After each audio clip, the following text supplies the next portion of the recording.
Good morning students. This is class 11, subject chemistry, chapter 2, structure of atom, lecture number 2.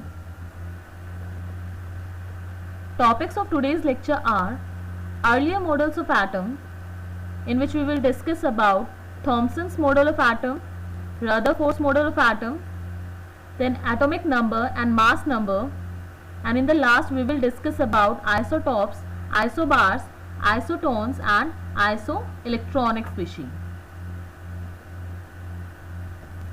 So we will begin the lecture with Thomson's model of atom. J.J. Thomson in 1904 proposed a model of atom in which he considered that atom is a positively charged sphere in which electrons are embedded. As you can see in the diagram that this atom is positively charged and these electrons are embedded into it. Reason of stability. Thomson gave reason of stability of atom that there is a balance between repulsive force between electrons and their attraction towards the center of the positive sphere. This model is also known as raisin pudding model or watermelon model. In raisin pudding, as you can see here, that raisin are embedded in cake or pudding. In the same way, seeds are embedded into watermelon. But this model was unable to explain the result of scattering experiment which was done by Rutherford. So we will move to next topic, that is Rutherford's model of atom. So this is a setup of Rutherford's model of atom in which he took a block of lead. This is the block of lead in which a radioactive element, radium, was kept there. Radioactive substance means those substances which emit radiations continuously.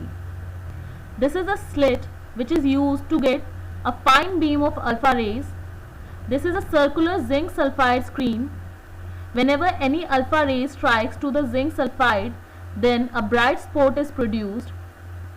And this is a thin foil of gold. Here the foil is of gold because atoms of gold are large in size. So when alpha rays, when they are allowed to pass through the slit, a fine beam of alpha rays is bombarded on thin foil of gold.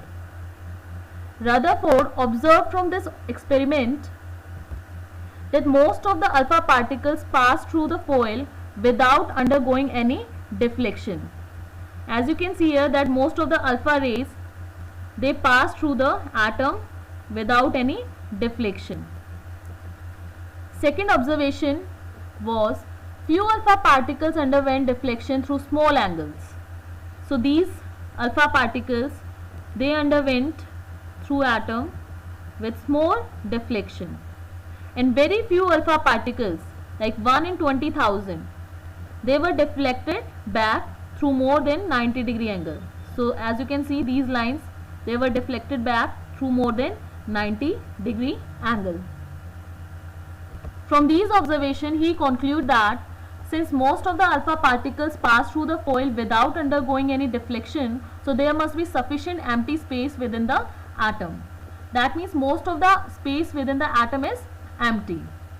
Next conclusion is, since few alpha particles were deflected through small angle and alpha particles were positively charged particles, so these could be deflected only by some positive body present within the atom.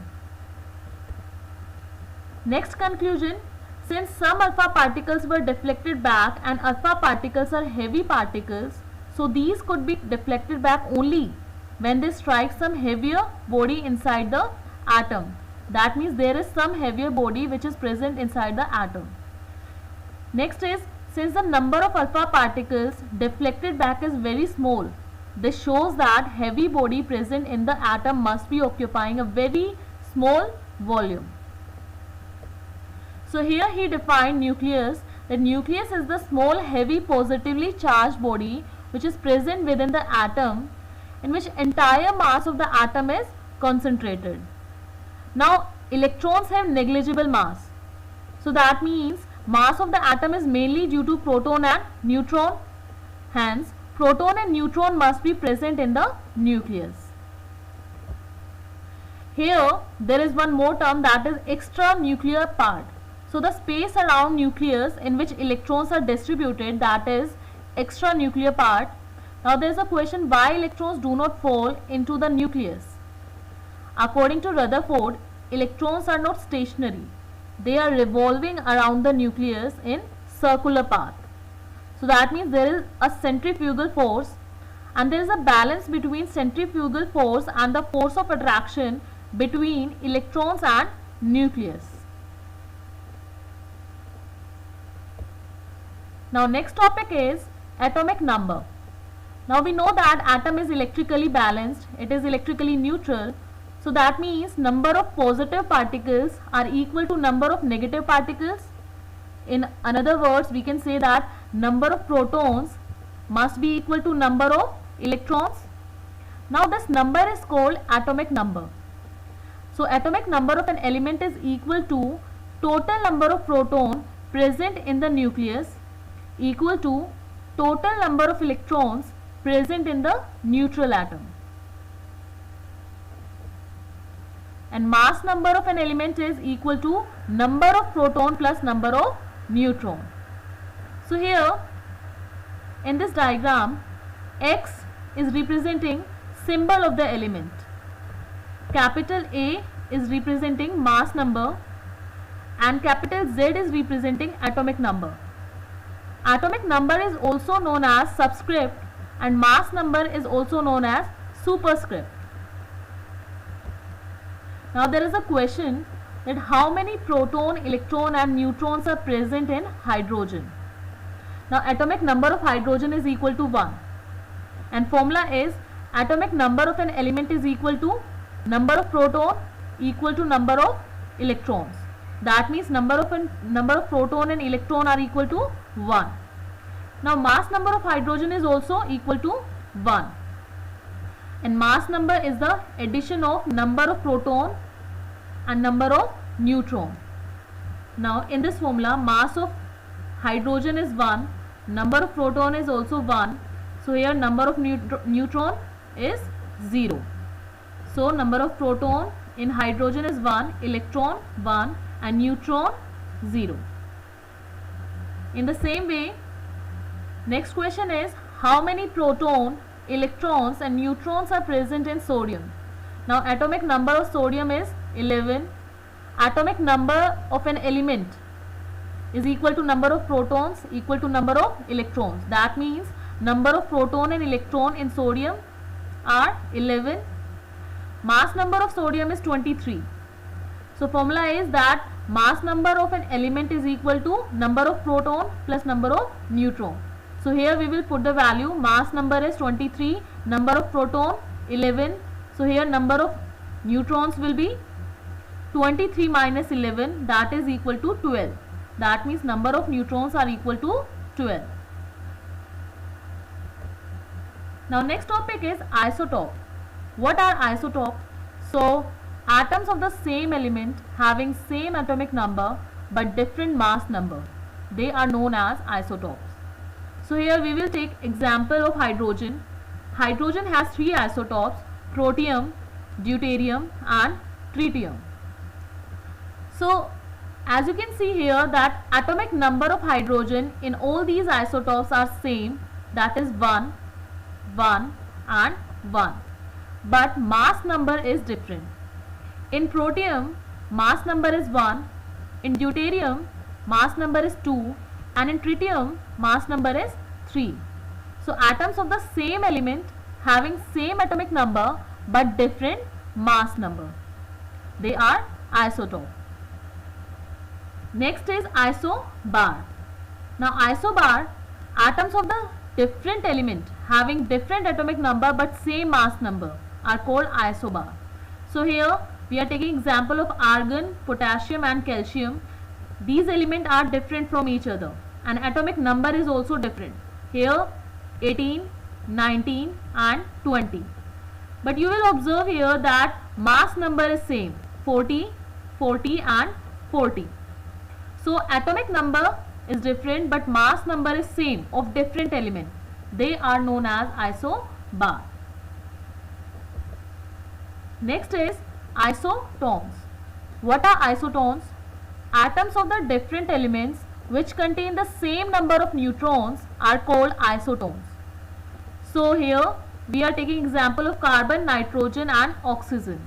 Okay, if you will find out number of neutron in this, so atomic number of carbon is 6, that means number of proton and number of electron are equal to 6. Number of proton is equal to 6 and number of electron is also equal to 6. Mass number is 14. So number of neutron is equal to 14 minus 6, that is equal to 8. In the same way, when you will find out neutrons in nitrogen, then 15 minus 7 is equal to 8. In oxygen, 16 minus 8 is equal to 8. That means number of neutrons are same in carbon, nitrogen and oxygen. So they are isotones. Next term is isoelectronic species. The species containing the same number of electrons are known as isoelectronic species. So here in these examples we will find out number of electrons. So oxygen, and there is 2 negative charge on oxygen, so atomic number of oxygen is 8.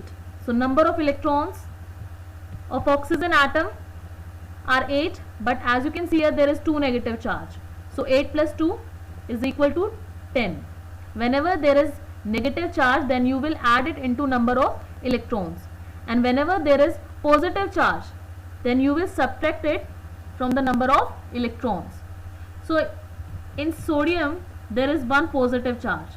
Atomic number of sodium is 11. So number of electron in sodium is 11, but there is positive charge, so 11 minus 1 is equal to 10. So number of electrons 10. In F negative, atomic number of fluorine is 9, but there is 1 negative charge, so 9 plus 1, 10. In this also number of electrons are 10. In magnesium 2 positive, atomic number is 12, but there is 2 positive charge, so 12 minus 2, that is equal to 10. So in all these species, number of electrons are same, so they are known as isoelectronic species. That's all for today, students. Now homework for today is that you have to do NCERT question. Question number 1, calculate the number of electrons which will together weigh 1 gram. Part 2, calculate the mass and charge of 1 mole of electrons. Question number 2, part 1, calculate the total number of electrons present in 1 mole of methane. Part 2, find the total number and total mass of neutrons in 7 MgO of carbon 14. Assume that mass of a neutron is equal to 1.675 into 10 to the power minus 27 kilogram. Part 3, find the total number and the total mass of protons in 34 MgO of NH3 at STP. That means standard temperature pressure. Will the answer change if the temperature and pressure are changed? Question number 3, how many neutrons and protons are there in the following nuclei? Question number 4, write the complete symbol for the atom with the given atomic number and atomic mass. Question number 27, give the number of electrons in H2 positive, H2 and O2 positive charge. Question number 39, in Millikan's experiment, static electric charge on oil droplet has been obtained by shining X-rays.